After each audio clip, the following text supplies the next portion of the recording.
Hi, guess what? I'm the genie.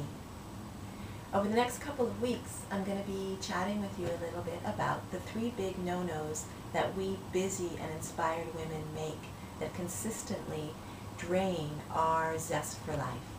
What we're going to do is we're going to turn those big no-nos into big yeses so that every day is a delicious experience of aliveness. So the third big no-no is the lack of daily self-care rituals. Daily self-care rituals are all about those things that we do on a daily basis that really nourish ourselves. Now, daily self-care rituals are different than the daily rituals that we do. For instance, brushing our teeth every day or grabbing a coffee on the way to work. Those are daily rituals, but they're not necessarily about self-care. Self-care rituals are those things that truly nourish the self. Let me tell you a little bit about what I mean when I talk about the self. The self is the heart of our being. Just like the heart of our body pumps blood to every tissue, every cell, every organ, every muscle to help make sure that those parts of our bodies function properly, the self sends self-love, self-care, self-worth into our entire lives. So as we affirm and nourish the self, we make sure that our lives are a reflection of that self-love.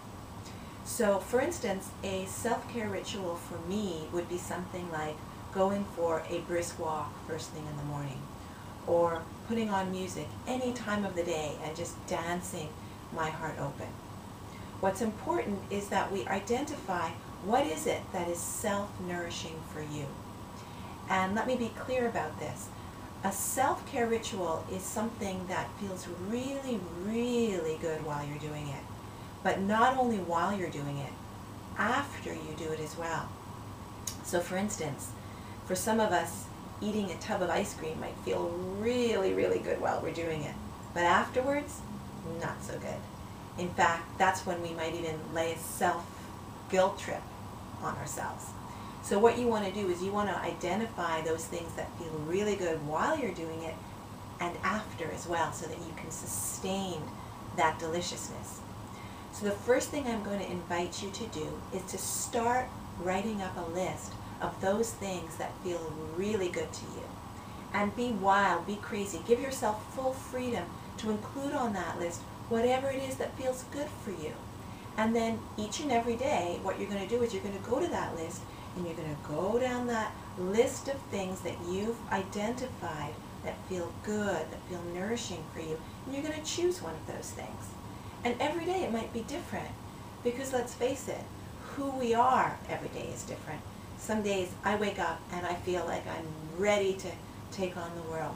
And other days I wake up and I just want to pull the covers over my head. So give yourself permission to be different every day, because that's what makes you amazing, is how vital and creative you are in every moment.